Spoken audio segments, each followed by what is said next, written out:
So, Wangari, you own a business and you're also an author.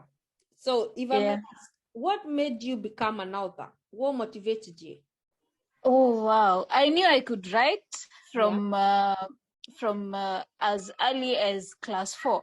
I remember that I used to write compositions, and my English teacher then, his name was Mr. Kangara. Yeah. He would tell me that I have an imaginative gift, and I will be a novelist. Yeah. He is late now. He passed away some years ago. May he rest in peace, but he is the one who inspired me to write some more. So I was not a careful student back then. I was a careless student, but as we fought over dog years in my exercise books, my composition book, he would tell me, I wish you would be more careful because I want you to be the great writer that you can be. So that's where it comes from. And how long have you been an author? A published author. I first brought my book to the market in 2017. Yeah. So that's 5 years. Yeah. Then I did, that was a paperback that I sold on Amazon. Yeah. Then I started promoting it on social media, and the followers came, and I had to do printed copies for the local market. And did you have to do some sort of training, or it's just you're gifted in that manner? Like, did you have to go back to school? It's just a gift. And then again, I was a good literature student in high school, and I did literature in college. I went to Kenyatta University. Yeah. I have a degree in education. I'm an English and literature teacher. So I think most of my elective units in literature were about creative writing, drama, poetry, everything to do with writing. I made sure that I did everything to do with writing because I knew that that's where I wanted to be. Nice. And as an author, what is your typical day like? Do you write like every day, find challenges, or how is your typical day of an author like? Well, I wake up at 4 in the morning. When I wake up at 4 in the morning, I like to meditate. It's always part of my day. Then I'll write an article for my social media. I have this goal of writing 500 words daily because, again, you see, writing has moved from the analog spaces and it has become a digital thing. Yes. If you want to grow as an author, you have to connect with everybody that's online. So I have a goal of 500 words daily. I write an article on any topic that I think might help my readers. I understand my readership and the kinds of articles that they like. Yeah. Then I'll prepare my daughter for school. She's in grade 1. After she goes to school, then I proceed with my days with the tourism. Oh, and what inspires you about being an author? Well, I like that writing can change the society. Yeah. And I have seen it work through my own works. Most of my work leans towards mental health awareness and childhood experiences and how they make us the kind of adults that we are. Yeah. And through it, we have created communities that support people who are going through emotional issues. We've created such huge dialogues about emotional awareness. And I've seen writing transform people's lives because every time I sell a copy of my book to someone and they read it, they tell me, oh my God, I'm inspired. I'll also go and do this and that thing that I have been dreaming that I can accomplish. So writing does change the society. Oh, nice. And what growth opportunities do you think are in your field? Like any growth? Well, the good thing about writing and being an author in the digital age is that you don't have to take your manuscript to a publishing house and wait for, 3 years for them to review it. Yeah. That ended. You can create your own audience. and you can blow your own trumpet. You can blow your own horn and tell people that. You can beat your own drums and tell people that you're doing this, and they'll just follow you, and you can go directly to your fans. That's what I'm trying to say. Yeah. And what fulfillment do you feel you get from your job? Like you achieve something, you're like, yes. Which kind, that satisfaction, what do you think you get from you being an author? First of all, it's how we transform people's lives. Yeah. Because I've told you that my writing is intertwined with emotional wellness. When somebody comes to me and they're telling me that they're at the end of their rope, or they're feeling like they've reached the end of the road, and we walk with them through the process of healing, and they get back to seeing themselves as capable of doing life. That is the satisfaction I get out of it.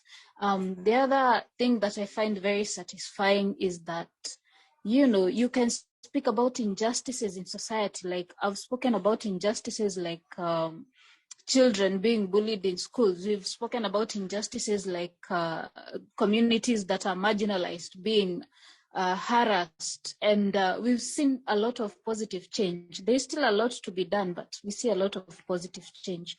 So this change is what really inspires me every day. From what you're telling me, it's useful. You can impact the society in any way you want. Yeah. And with that kind of power, it's because it's like you have the power to impact people, like followers. Do you think, what kind of responsibility do you feel? Because with great power comes great responsibilities. Oh my God, that's the greatest, I think, learning experience that I've had. Like when I broke out, because I didn't grow my following like the way people grow it, 300, 500 people.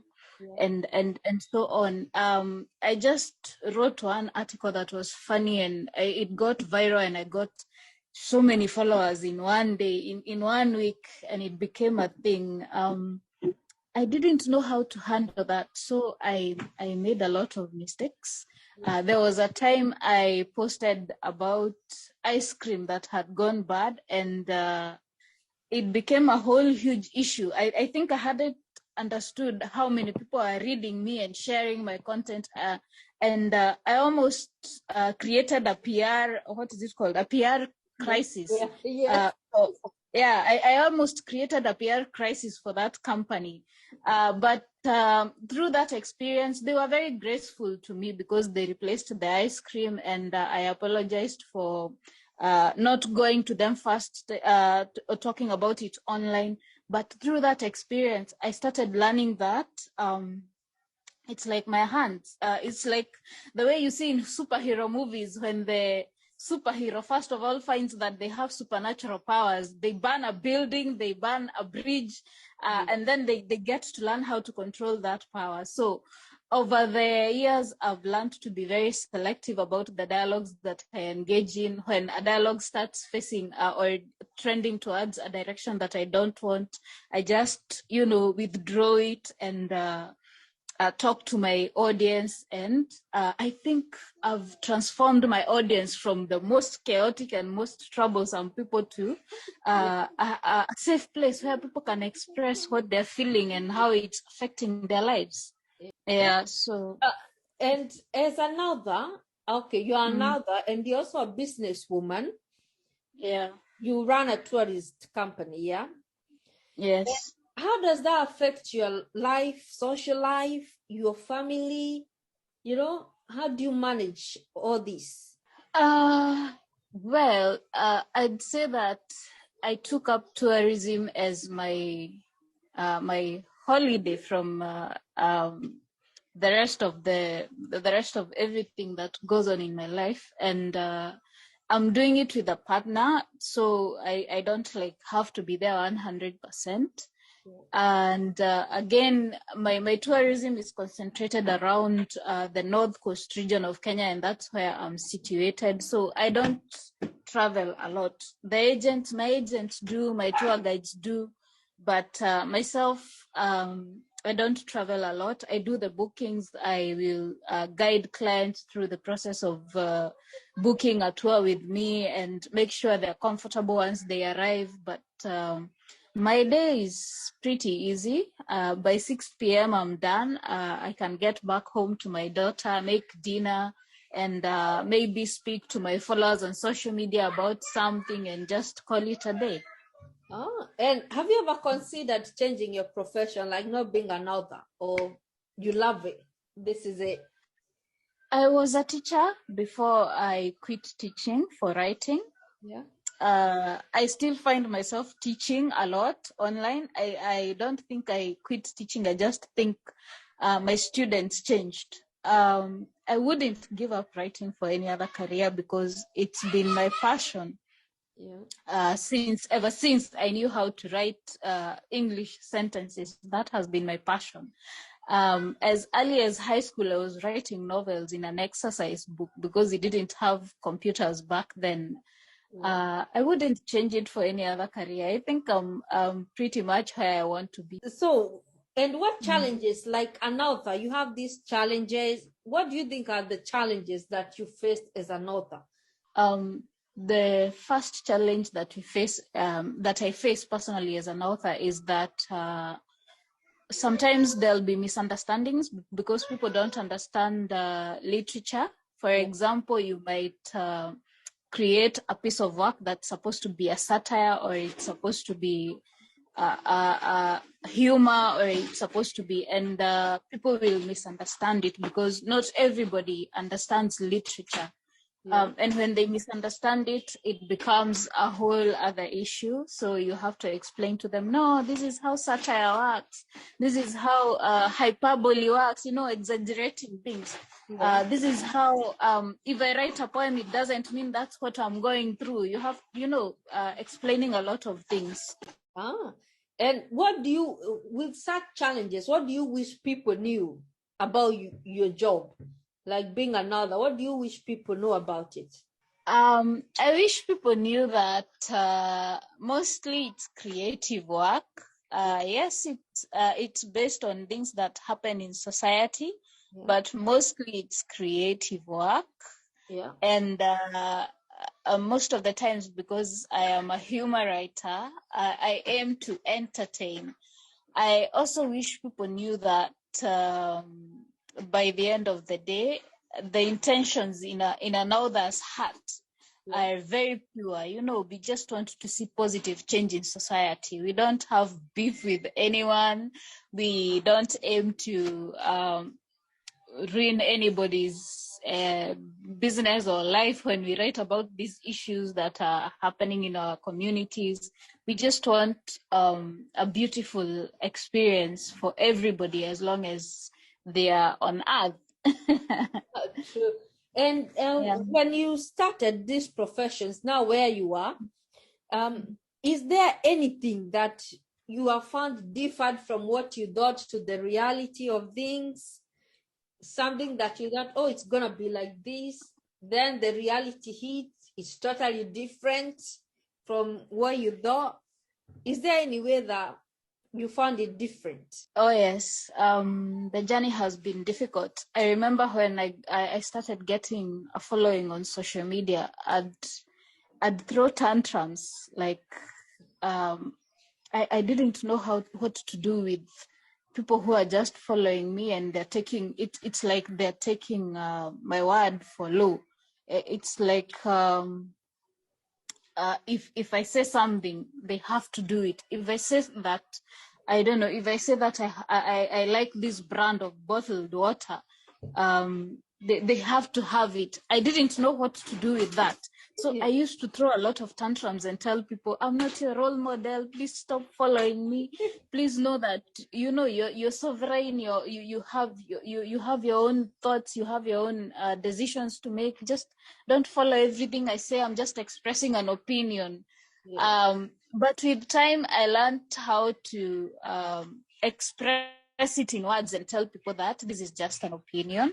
You don't have to do it. That was one of the curveballs. In tourism, the greatest challenge that I've faced is COVID, because I started around the time that COVID came. And when we got here to Watamu, there was a lot of promise because the industry was booming at that time. Then there was COVID, and we've been struggling ever since. But it has been an opportunity for us to grow local tourism. We've learned to stop relying so much on the Wazungus that come from outside and look for our own tourists locally. We've had to transition from hotels with their high rates to Airbnb, which is more affordable for local tourists. And we are growing through every curveball that life is handing us. At least now it's opened up a little more, and we are getting more bookings. Oh, nice. So what do you wish would change or improve in your profession as another as a businesswoman? As an author, I wish that the Ministry of Education would take us more seriously, because a lot of great authors that I know as my friends have had to give up the dream of being recognized by the mainstream and self-publish. And yes, we are making our own noise online, but I wish that they would also make a point of following us, or following what we are doing on social media and becoming part of. I wish they could pick up more of our literature and feature it in schools, because we are changing the society, and I think we need to be more mainstreamed, because apart from the few people who can afford the internet, this is still a third world country. We are not household names as such.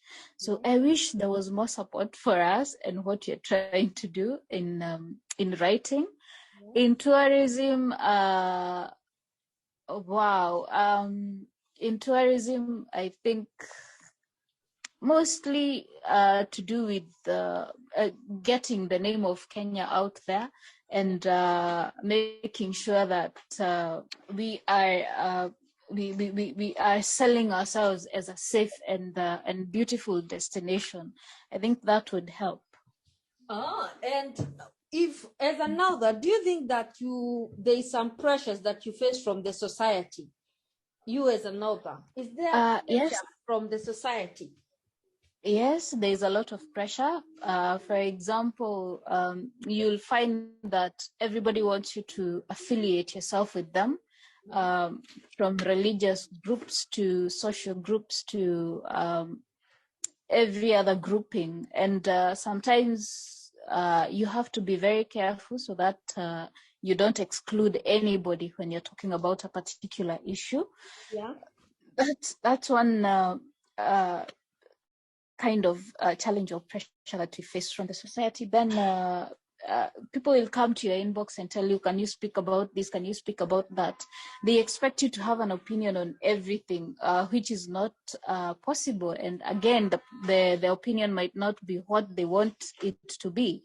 And again, when people realize that you have a following, and this is a following of people who are taking your word seriously, they'll try to see how they can gain from that. And most of the times, it's not the right people. For example, in this season of politics, they hound us a lot, and they want us to blog for them for money, because they know that we are in touch with the community and we can shape their opinions. So it's always challenging to deal with such.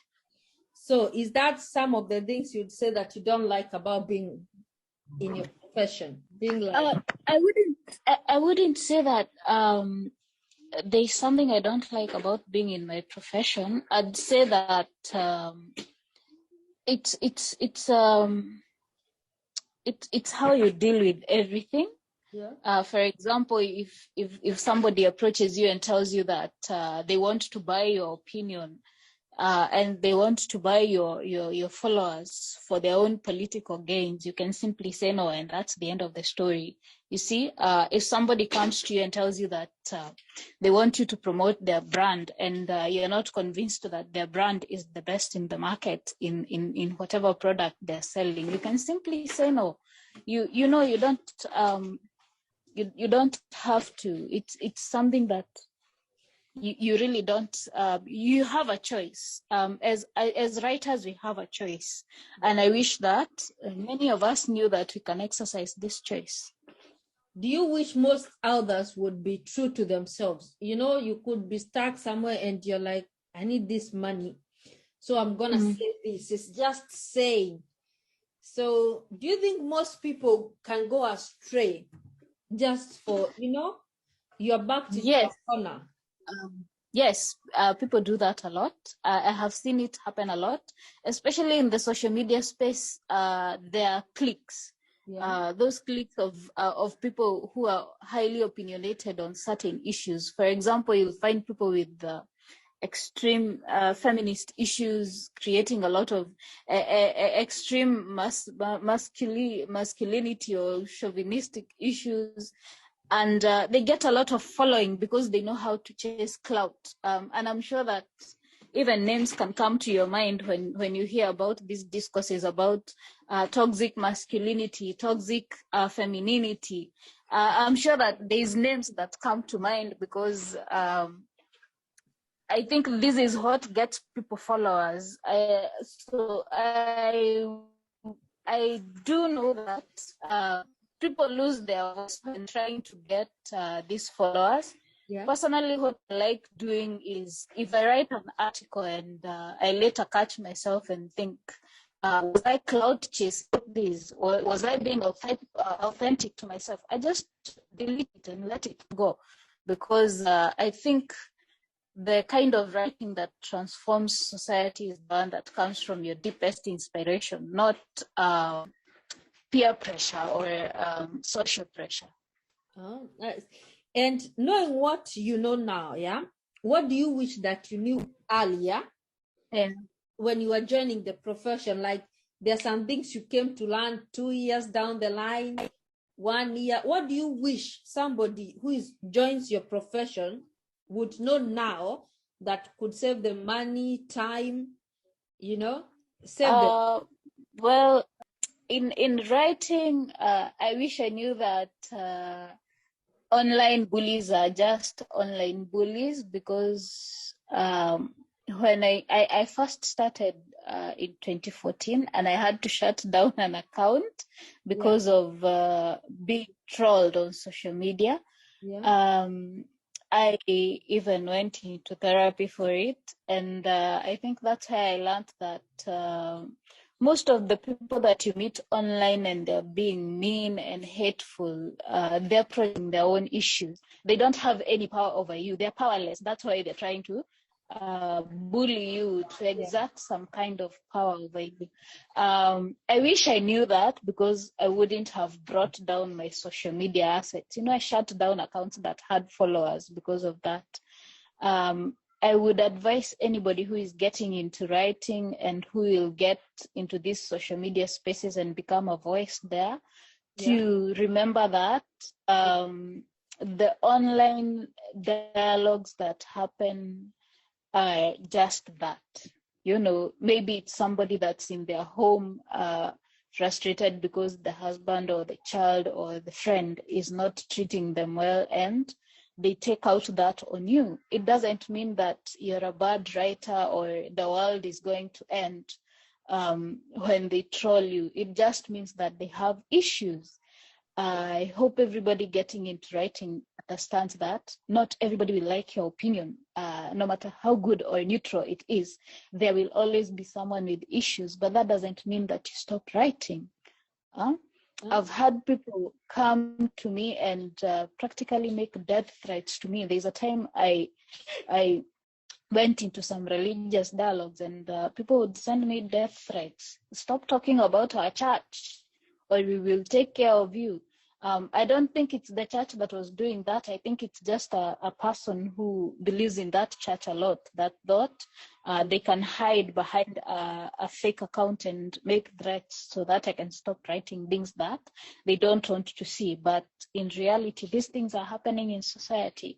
So if anybody wants to be a writer and to be a voice of change in society, they have to brace themselves for these changes and these bullies and know that these bullies are not powerful. The moment you switch off your phone or you log out of social media, they stop existing completely. True, that's true. Yeah. What are the best memories you have had in your career? Well, wow, one of my best memories was launching my book.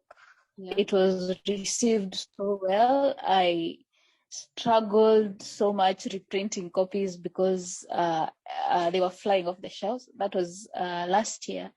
That was one of my best experiences. Then I think every day is amazing for me because I change lives every time that I feel like I make positive change in people's lives. Every time somebody shoots me a DM and tells me, "Oh my God, when I was going through this, you wrote this article, I read it." That is a highlight in my life.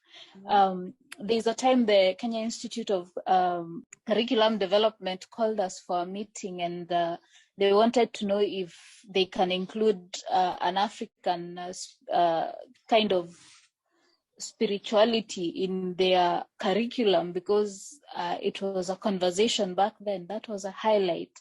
I've done media interviews that have been shared many times over, media articles with the newspapers like the People Daily, and I think these have been wonderful, wonderful highlights to my career as a writer. And what is the best compliment you have ever received from, one of your client followers? What's the best one that you think like, yes, gives you the mood to say, I'm moving on, I'm doing great? There's a certain writer that I respect so much that once came to my inbox when I started out, and he told me, "You write really well. If you pursue this, you could win a Nobel one day." And I thought about myself, Wangari, being the second Wangari to bring a Nobel home to Kenya. That would be amazing. Wow, that would be amazing. And I keep that comment with me up to date because I think that person saw diamonds in me, and I hope one day that comes true. Anything is possible. Anything is possible. And anything you want to add about your profession? Anything that I didn't know to ask? Anything about being an author? I think we've covered most of it. Again, I'd say that most of the people who know they can write usually have manuscripts that they have written and stacked somewhere. I would encourage them to most of the times it's the fear to express what is in you that keeps people from connecting with their audience. So I would advise anybody that's stuck in that stage whereby they're feeling like they're not sure people would receive their work well to just try people. I also just woke up one day in 2020 after, I deleted my accounts in 2016 and I stayed without social media. One day in 2019, late 2019, I woke up, I created a Facebook again and I said, I'm going to do this. In 2020 January, from September to January, I didn't post much. But in 2020 January, I decided, let me post one of the articles that I've written. And it was picked up by huge guys with a lot of following and it became a thing. And that's how I started trending as a writer. So you never know the value of what is going to break you into stardom or into this space where people know and respect you in your field. Just try people. People can make your dreams come true. Try people. Show people what you've created. Oh, nice. Oh, thank you very much. Thank you. And I know this will help somebody out there. That one, I'm sure of it.